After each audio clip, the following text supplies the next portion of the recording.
Hi, this is Naomi with Sword and Steel, and today we are going to be assembling the Slann Starmaster. This one I knew right away would be a bit tricky for anyone new, might deter you from assemblings. Definitely don't try this one first. Thankfully right now it only comes in the Seraphon army set, but if you're looking at this in the future, I would suggest trying some regular troops like the new Saurus warriors would be a great start for your assembling hobby. Don't start with this one. This one's a bit complex, but hopefully my video will make it a bit smoother so that you can see exactly how it's supposed to go together rather than guessing.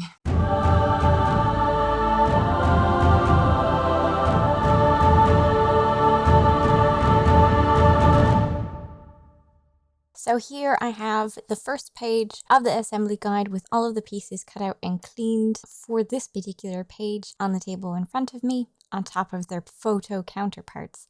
Because at this point I hadn't been filming. It wasn't until I started putting the two pieces together that I thought I might share my experiences of this model, excluding the cleaning part and where I add the glue for the most part. We're just looking at how I attach the pieces together. Right, so the first two pieces I'm putting together are A4 and A5, and then we go A1 and A3, followed by the tiny little piece that is A2, which settles in place nice and easy, and then I'm working to put A6 connected to the A4-5 piece, which is a little bit awkward because only one section of it attaches, even though it kind of looks like the other one should. And then A6 also attaches to the A1, 2, and 3 piece, just like that. And I apologize for sometimes leaving it off of the screen as I try to struggle with it. The next piece, which goes above the A4-5 piece and the 6, is A7, which fills the gap that was made from the earlier pieces connecting together. Now this piece is A11, fixing to the rest of the pieces. And you kind of just want to squeeze it into place to make certain it's nice and tight. And then I like to put extra plastic glue on after I've got the pieces in place. And all of these flat surface areas will be covered up anyway. Now it tells you to put this piece, which is A8, on next, but I would suggest leaving A8 until after you've put the back side, which is A18. So you can put this piece on, you choose between A16 or A17, you've got a choice. You put this piece on down here, which is A9 or A10, you have another choice, it's just aesthetics. I chose to put on A9, and A12, A13, A14, and A15 all go together into the relevant locations, and it's pretty straightforward to keep them apart and put them in where they belong, since the buds of each piece looks a bit different on each side. And again, I think you just want to put all of those pieces on after you put on this piece, which is A18, because of this tiny little bit of vine down at the bottom, which seems to really get in the way. I'm sure I could have pushed it in place, but I was worried it might break, so I just pulled off A8 a little bit to slip A18 into place, and you wouldn't have to do that if you just put A18 on at the first. And then again, I just add extra plastic glue to all of my seams to make certain that it's well in place. After that, I make certain that I use plastic glue to meld all of the vines together so they don't have an awkward slash going through them. You can really just use plastic glue over and over again to meld plastic pieces together.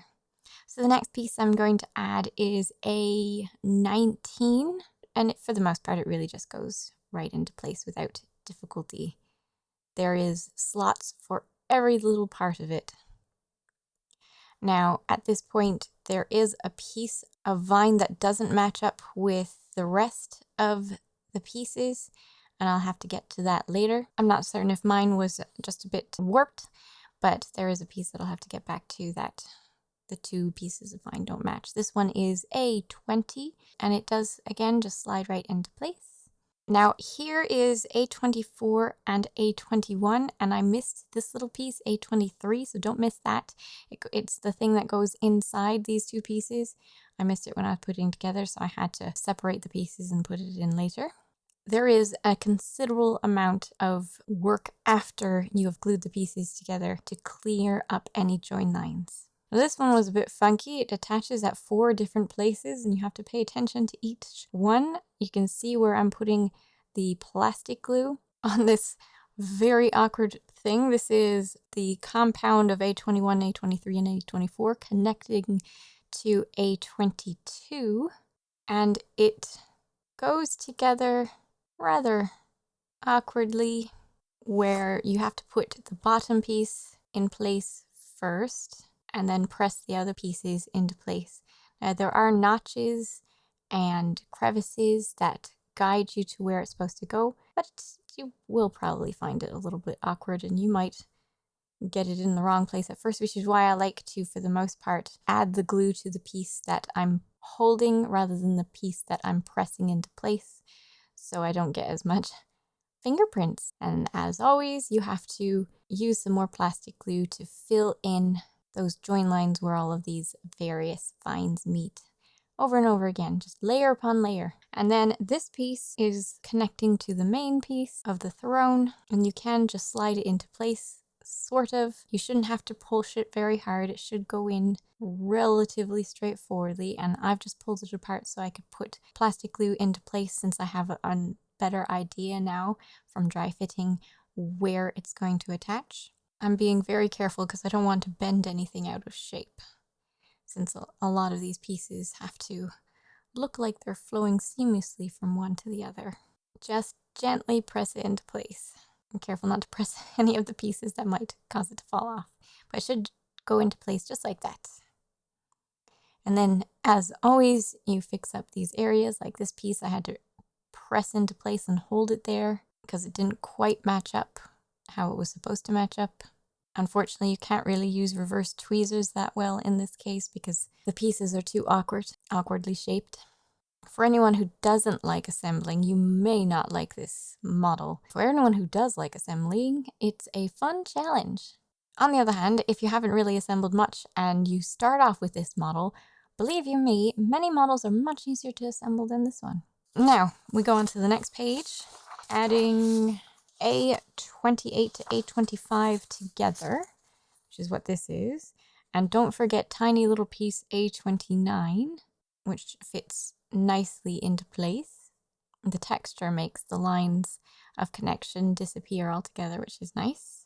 And then you have a choice of 2 different pieces. I chose the bigger of the 2, but I held off putting it together quite yet because I couldn't get a good fit. And you also have 2 pieces between A32 and the combination of A30 and A31. I chose A32 to rest right here, which you should easily be able to find the place it's supposed to go since there is indentation to mark this area. And same as always, you're just going to need to use some plastic glue to fill in the areas that join the 2 pieces of vine together. Be careful where you're putting your fingers, otherwise there will be vines covered in fingerprints. But plastic glue really is all you need to make those vines look like they're solid and not cut into pieces. This piece is the 28 and 25 combo. Optional piece A27. I'm adding it in underneath and it fits right in there. And the A26 piece would have fit right in there nicely as well, but I chose A27. And then we've got Mr. Slann Starmaster himself. There are a bunch of different choices. Right now I'm just putting together A33 and A34. And I do like how most of the attaching areas are actually folds of his skin, so you don't even notice them.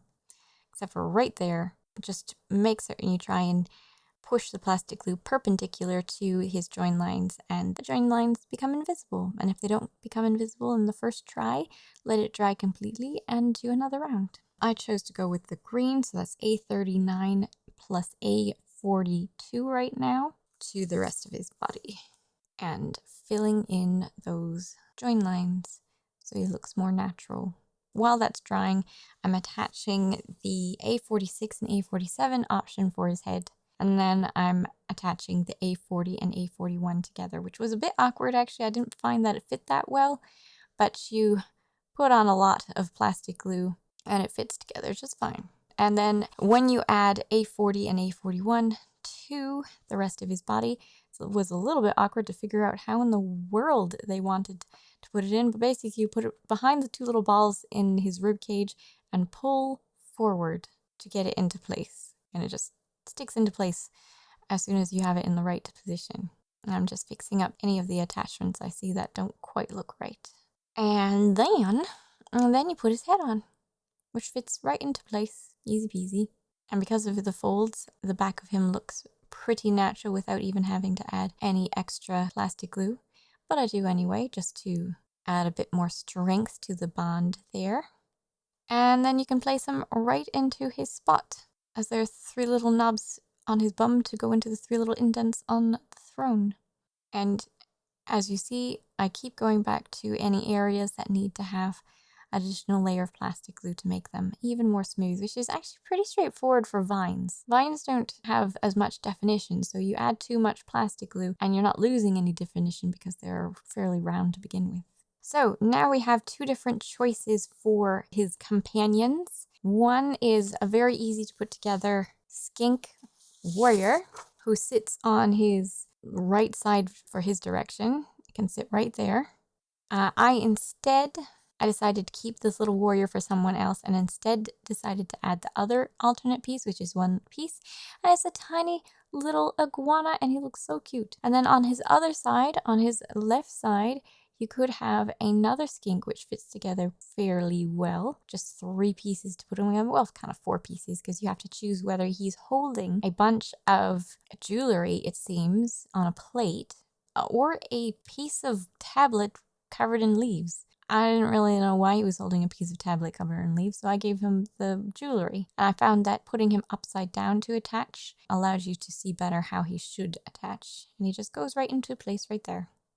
However, I find that if you have him on there and the Slann on there at the same time, the way that I've assembled the Slann, it kind of looks like the Slann is gonna beat him over the head with his skull in his hand. So instead, I decided to put this teeny weeny little frog, which is the other option. The teeny little weeny frog is so cute, and he's in mid-croak with his little neck sticking out. It's adorable. I love that. So I really, really enjoy this model. I don't suggest putting him on the base until you're completely done painting him. Or ready to base anyway. Oh, and this extra piece could go right there if you wanted it to. Or you could just keep it for someone else's base. But I really enjoy this throne in particular. There's so many tiny little creatures you can put on it. It's great. Thanks for watching. Please like and subscribe if you enjoyed it. I am going to be painting up some Seraphon warriors with, I would imagine, a contrast paint or something like that. I really love the scales on these. These should be straightforward to paint. So as I'm going through the contrast paint, making small videos for them, you might find some Seraphon amongst the mix. And again, I want to make certain that if you had any questions that I didn't cover, something wasn't clear, you're having trouble putting 2 pieces together, something like that, make certain you comment below and I'll make certain to answer your questions. I'll see you in the next video. Bye! Thank you very much, patrons and YouTube subscribers. I really appreciate the support you've been giving me, and I hope you have a fantastic day. Yes, I think this will do. My little Starmaster.